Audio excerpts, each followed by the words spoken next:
जय हिंद दोस्तों। स्वागत है आपका हमारे YouTube चैनल ज्ञान आरबीएल में। दोस्तों, आपको पता है कि हम इस समय हिंदी और जीएस का मॉक टेस्ट लेकर के आ रहे हैं रेगुलर, ठीक है, जो कि आपके पेट एग्ज़ाम या फिर यूपीएसआई के लिए मोस्ट से भी मोस्ट इम्पॉर्टेंट होने वाला है, ठीक है। तो चलिए हम देखेंगे दोस्तों, पहला क्वेश्चन क्या होगा हमारा। 3 क्वेश्चन आपके अपठित गद्यांश से आएंगे। इस गद्यांश को पढ़ करके इसमें से ही आपको छांट करके उनके आंसर आपको देने होंगे दोस्तों, ठीक है। तो चलिए देखते हैं। देखिए इसमें गद्यांश क्या कहता है कि इस संसार में धन ही सब कुछ नहीं है, ठीक है। धन की पूजा तो बहुत कम जगहों में होती देखी गई है। संसार का इतिहास उठाकर देखिए और उदाहरण ढूंढ ढूंढ कर सामने रखिए तो आपको विदित हो जाएंगे कि जिनकी हम उपासना करते हैं, जिसके लिए हम आंखें बिछाने तक को तैयार रहते हैं, जिसकी स्मृति तरो ताज़ा रखने के लिए हम अनेक तरह के स्मारक चिन्ह बनाकर खड़े करते हैं, उन्होंने रुपया कमाने में अपना समय नहीं बिताया था, बल्कि उन्हीं के कुछ ऐसे काम किए थे जिनकी महत्ता हम रुपए से अधिक मूल्यवान समझते हैं। जिन लोगों के जीवन का उद्देश्य केवल रुपया बटोरना है, उनकी प्रतिष्ठा कम हुई है। अधिकांश अवस्थाओं में उन्हें किसी ने पूछा तक नहीं है,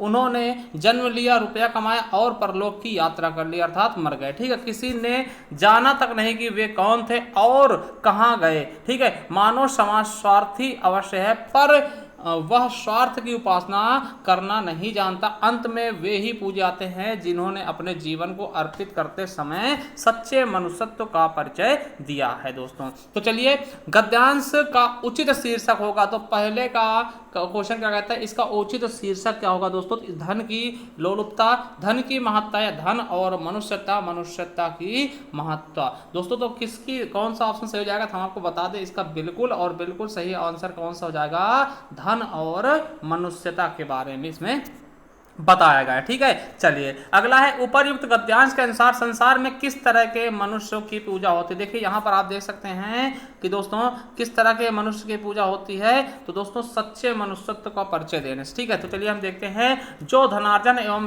त्याग दोनों करते हैं, जो पैसों को कल्याणकारी कार्यों में लगाता है, जो मानवता की सेवा में लगा रहता है, या जो सच्चे मनुष्यत्व के लिए कार्य करता है दोस्तों। तो बिल्कुल सही ऑप्शन हमारा डी हो जाएगा, जो सच्चे मनुष्यत्व के लिए कार्य करता है। चलिए अगला है, धन की पूजा से क्या अभिप्राय है दोस्तों। धन की पूजा से क्या अभिप्राय है कि धन से ज्यादा मानवता प्रबल है। बिल्कुल गलत है दोस्तों। धन कमाने वाला व्यक्ति नाम नहीं कमा पाता, यह भी गलत हो जाएगा। धन की पूजा शक्ति को स्वार्थी बनाती है, बिल्कुल गलत है। धन कमाने की अपेक्षा सच्चा मनुष्य होना ज्यादा अच्छा है दोस्तों, यही बिल्कुल सही आंसर है, धन की पूजा से अभिप्राय, ठीक है। चलिए अगला है, निम्नलिखित में से स्त्रीलिंग शब्द है दोस्तों। तो स्त्रीलिंग शब्द कौन सा है ये आपको बताना है। देखिए किन्नर, अंतरी, परिग्रह, अहिंसा। अहिंसा होती है दोस्तों, है ना, अहिंसा की जाती है दोस्तों। बिल्कुल सही ऑप्शन आपका डी हो जाएगा। चलिए अगला क्वेश्चन है, वाक्यांश का एक शब्द बनाइए जिसके हृदय में ममता नहीं हो दोस्तों। जिसके हृदय में ममता नहीं होता उसको क्या बोलते हैं, निर्मम बोलते हैं। क्या कहें, निर्मम एकदम है, निर्मम जिनमें ममता है ही नहीं दोस्तों। निर्दय जिसमें दया ना हो दोस्तों। निर्भय जो डरे ना, ठीक है। चलिए आपका सही ऑप्शन क्या हो जाएगा, ए नंबर बिल्कुल और बिल्कुल राइट आंसर हो जाएगा। चलिए छठा क्वेश्चन देखते हैं, निम्नलिखित में से कौन सा स्त्रीलिंग में प्रयुक्त होता है। कौन सा स्त्रीलिंग में प्रयुक्त होता है दोस्तों। अब देखिए आप समझ लीजिएगा कि ऋतु, पंडित, हंस या फिर आचार्य। देखिए पंडित का पंडिताइन स्त्रीलिंग होता है, ये तो पुल्लिंग हो गया। आचार्य का आचार्य होता है, हंस का हंसनी होता है, तो ऋतु हमारा क्या हो जाएगा, यही हमारा सही आंसर हो जाएगा दोस्तों, ठीक है। चलिए भुजंग का पर्यायवाची शब्द नहीं। भुजंग में होता क्या दोस्तों, आपको बता दें, सांप होता है। क्या होता है दोस्तों, सांप होता है। देखिए व्याल भी होता है, सर्प भी होता है और पन्नग भी होता है, मगर गरुड़ नहीं होता। गरुड़ क्या है दोस्तों, एक प्रकार का पक्षी है दोस्तों। क्या पक्षी है दोस्तों, ठीक है। और आपको बताएं तो उरग होता है। उरग मतलब का उर मतलब क्या होता है, मतलब कि पेट के बल ना चलने वाला। विषधर होता है, नाग होता है, ऐ होता है, फणीधर होता है, सरीसृप होता है, ये सांप के होते हैं। चलिए अगला है, बड़ा घर, छोटा आदमी, नीला वस्त्र में विशेष कौन सा होगा दोस्तों। आपको बता दें विशेष क्या होता है, संज्ञा या सर्वनाम होता है जिसकी विशेषता बतलाई जाती है दोस्तों। देखिए घर कैसा है, घर क्या है, घर विशेष है आपका। घर है विशेष है, आदमी विशेष है और वस्त्र विशेष। तो घर, आदमी, वस्त्र कहीं दिख रहा तो हमारा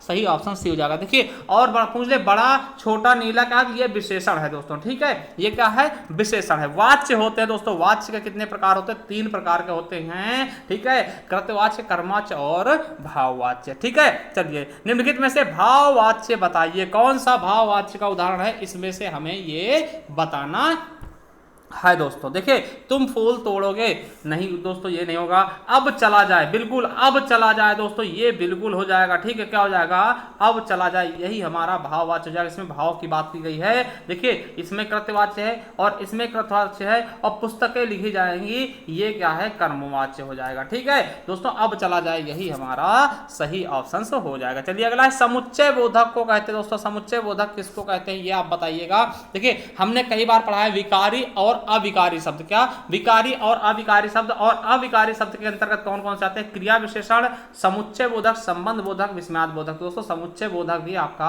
अविकारी के अंतर्गत आएगा। देखिए विकारी के अंतर्गत कौन कौन से आते हैं, संज्ञा, सर्वनाम, क्रिया और विशेषण, ठीक। तो हमारा ए ऑप्शन बिल्कुल राइट होगा। हिंदी में वचन होते हैं दोस्तों, आपको पता है, एक वचन, बहुवचन, यानी कि केवल दो ही तो वचन होते हैं, ठीक है। चलिए अगला, निम्नलिखित में से सममात्रिक छंद का उदाहरण कौन सा दोस्तों, सममात्रिक छंद का उदाहरण कौन सा है। देखिए सममात्रिक छंद का, जिनमें दोस्तों सभी चरणों में दोस्तों समान समान, चारों चरण में क्या हो, समान समान मात्राएं हो, वही क्या होता है, सममात्रिक छंद कहलाता है दोस्तों। जैसे कि आपको बता दें, दोहा क्या है, दोहा विषम मात्रिक है, 13-11 मात्राएं होंगी, विषम मात्रिक हो जाएगा दोस्तों, 13-11 मात्राएं, ठीक है। तो दोस्तों सॉरी, विषम नहीं, अर्धसम मात्रिक होगा, क्योंकि आधी आधी मात्राएं होती हैं। सोठा इसका उल्टा होता है, 11-13, तो ये भी दोस्तों अर्धसम मात्रिक होगा। मगर सम मात्रिक क्या होगा, चौपाई दोस्तों, इसमें 16-16 मात्राएं होती हैं। तो बिल्कुल सही ऑप्शन हमारा सी हो जाएगा। चलिए अगला है कि सरस्वती का पर्यायवाची शब्द नहीं है। कौन सा दोस्तों सरस्वती का पर्यायवाची शब्द नहीं है,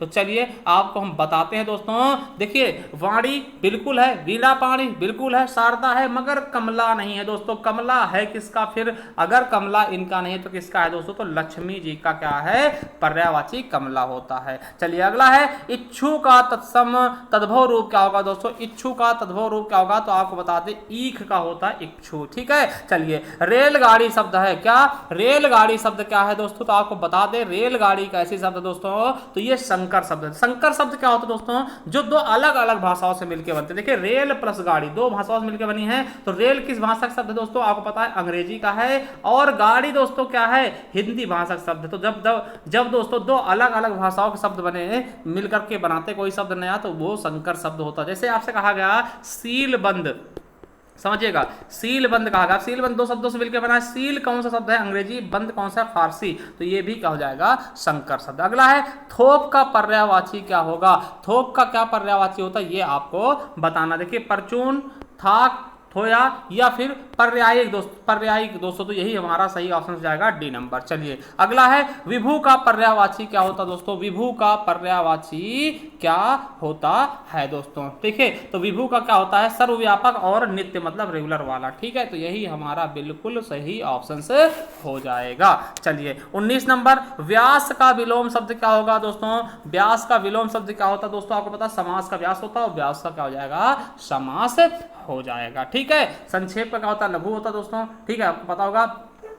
संक्षेप मतलब क्या होता है, बहुत बड़ा होना, ठीक है, सॉरी संक्षेप का छोटा होता है, संक्षेप मतलब छोटा होता है, विस्तृत हो जाएगा, सॉरी विस्तृत हो जाएगा, ठीक है। चलिए अगला क्वेश्चन देखते हैं, नेक्स्ट क्वेश्चन क्या है।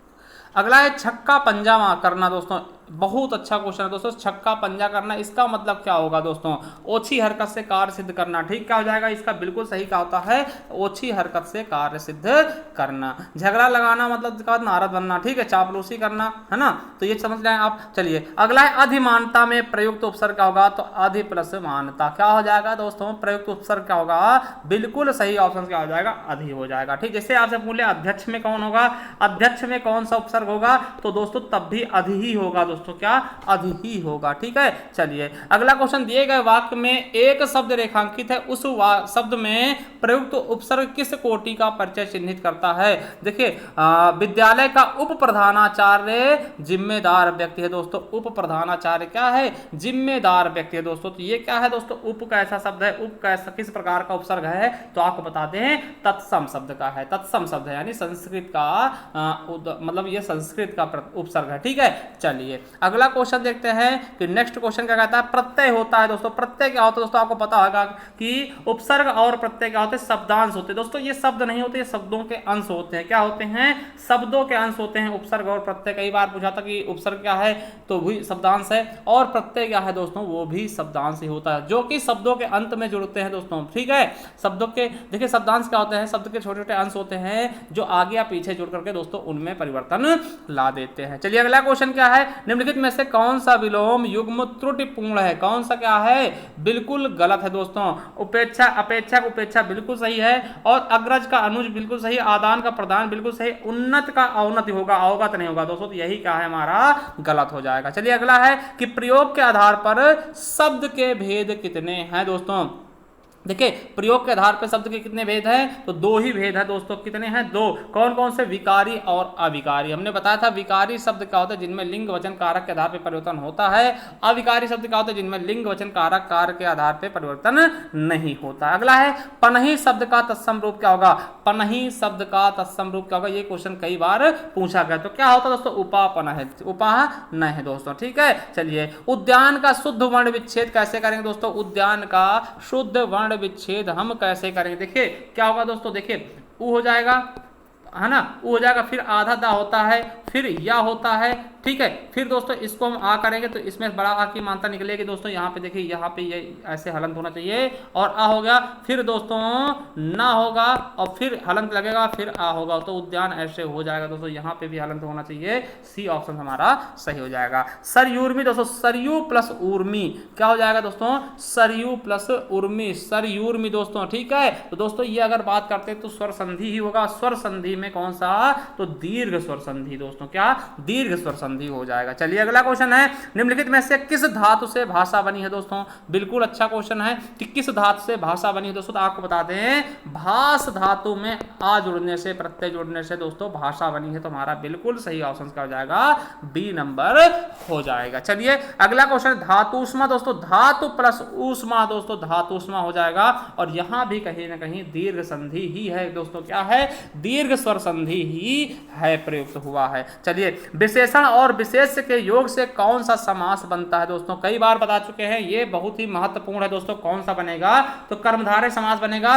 देखिए पूछेगा विशेषण विशेष, है ना, या फिर दोस्तों उपमेय उपमान से, तो कौन बनेगा, कर्मधारय समास ही बनेगा दोस्तों। इसका दूसरा पद प्रधान होता है दोस्तों। तत्पुरुष में क्या होता है, इसमें कारक चिन्ह का लोप पाया जाएगा, और द्वंद्व में क्या होता है दोस्तों, योजक चिन्ह पाया जाता है। द्विगु में पहला पद संख्यावाची होगा दोस्तों। ठीक है, चलिए अगला है कि जिस समास का कोई भी पद प्रधान नहीं होता उसे कहते हैं दोस्तों, जिस समास का कोई पद प्रधान नहीं होता है उसको हम बहुब्रीहि समास कहते हैं। या फिर पूछेंगे कि जिसका कोई भी पद मतलब सब, जिसके दोनों पद अप्रधान हो, या फिर जिसका तीसरा पद प्रधान हो, तब भी आप बहुब्रीहि ही बताएंगे। देखिए द्वंद्व के दोनों पद प्रधान होते हैं, द्वंद्व के दोनों पद प्रधान होंगे, और द्विगु और कर्मधारय के अंतिम पद प्रधान होते हैं। ठीक है, तो ये चीज आप याद कर लेंगे। और अव्ययभाव एकमात्र समास है जिसका प्रथम पद प्रधान होता है दोस्तों। देखिए उपसर्ग को क्या कहते हैं दोस्तों, देखिए फिर से आ गया, अभी प्रत्यय आया था, अब उपसर्ग क्या होता है दोस्तों, ये भी क्या होता है, शब्दांश ही होता है, शब्द के छोटे छोटे अंश होते हैं। ठीक है, चलिए अगला क्वेश्चन है, लिपि की आवश्यकता होती है दोस्तों। लिपि की आवश्यकता क्यों होती है, बोलने के लिए, भाषा लिखने के लिए, या फिर भाषा संकेत के लिए दोस्तों, तीनों के लिए हमें लिपि की आवश्यकता होती है। ठीक है, लिपियों की संख्या कितनी है, तो हिंदी में 52 है। ठीक है, और कौन सी लिपि में लिखी जाती है हिंदी, तो देवनागरी लिपि में। ठीक है, देवनागरी लिपि में हिंदी को लिखा जाता है दोस्तों। ठीक है, बिल्कुल सही आप ऑप्शन समझेंगे। देखिए एक मिनट थोड़ी सी गलती हो गई दोस्तों। देखिए सॉरी देखिए लिपि का प्रयोग कैसे होता था दोस्तों, भाषा संकेत में, संकेत बोलने के लिए नहीं दोस्तों। ठीक है, मिस्टेक हो गई दोस्तों, बोलने के लिए नहीं होते हैं, ना ही लिखने के लिए होते हैं दोस्तों। लिपि का होता है एक संकेत होता है, स्क्रिप्ट, आप समझते हैं, स्क्रिप्ट दोस्तों संकेत को कहीं ना कहीं बताते हैं। ठीक है, चलिए अगला क्वेश्चन देखते हैं। खड़ी बोली निकली दोस्तों, खड़ी बोली कहाँ से निकली है दोस्तों, आपको बताते हैं कि देखिए आपको बताते हैं कि भाषा के कितने हैं दोस्तों, हिंदी भाषा 5 उपभाषाओं में बटी है दोस्तों। ठीक है, तो खड़ी बोली किसमें निकली है, पश्चिमी हिंदी से निकली है। किसमें से, पश्चिमी हिंदी से निकली। आपको बताते हैं पूर्वी हिंदी में अवधी, बघेली, छत्तीसगढ़ी निकली है, मैथिली, मगही, भोजपुरी भोजपुरी बिहारी से निकली है। राजस्थानी से दोस्तों आपको पता मारवाड़ी, मेवाती, मालवी और जयपुरी निकली है दोस्तों। उसी प्रकार से दोस्तों जो पश्चिमी हिंदी है दोस्तों वहां से कौरवी, हरियाणवी, ब्रजभाषा, बुंदेली और कन्नौजी निकली हुई है। तो हमारा सही ऑप्शन क्या हो जाएगा, पूरा पूरा बी हो जाएगा। चलिए हिंदी भाषा में कुल वर्ण लिपियां कितनी है, तो दोस्तों कुल वर्ण लिपियां कितनी है ये तो हम कई बार बता चुके कितनी है दोस्तों, 52 है, जिनमें से 33 क्या है स्वर है, 11 क्या है व्यंजन, सॉरी 33 व्यंजन है और 11 क्या है स्वर है दोस्तों। मध्य स्वर कहते हैं दोस्तों, मध्य स्वर क्या कहते हैं, किसे कहते हैं दोस्तों, आपको ये बार इसके बारे में पता होगा। देखिए जब हम जीव के आधार पर दोस्तों देखते हैं तो मध्य स्वर जो जीव के मध्य वाले हिस्से बोला था उसी को हम क्या बोलते हैं, मध्य स्वर बोलते हैं। ठीक है, तो हमारा बिल्कुल सही ऑप्शन क्या होगा, डी नंबर, आ को हम मध्य स्वर बोलते हैं क्योंकि आ क्या होता है, जीव के मध्य से निकलती है। अगला है निम्न में से कंठ वर्ण है दोस्तों।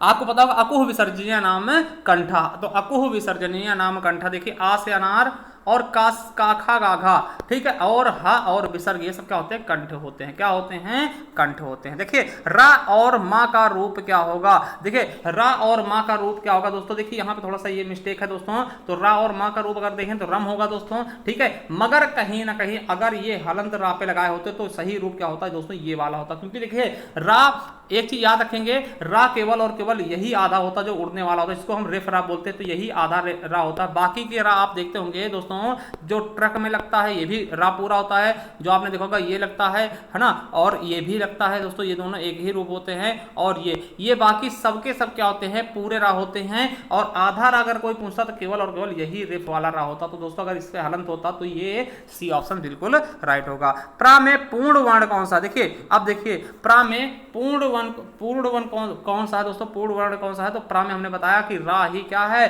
पूरा है दोस्तों। क्या है, रा ही आपका पूरा है दोस्तों। ठीक है, तो चलिए आगे देखते दोस्तों। देखिए एक चीज आप बता दें, ये हमारे आज के 40 क्वेश्चन हो गए दोस्तों। और देखिए हमने एक दोस्तों यूपी SSC पेट के एग्जाम के बारे में वीडियो बनाया, स्ट्रेटजी बनाई कि कैसे आप कितना स्कोर सेफ होगा, कैसे आप इसकी पढ़ाई कर सकते हैं। अगर आपने नहीं देखा तो ये वीडियो जरूर देखेगा। तो चलिए दोस्तों मिलते हैं नेक्स्ट वीडियो में, तब तक के लिए जय हिंद।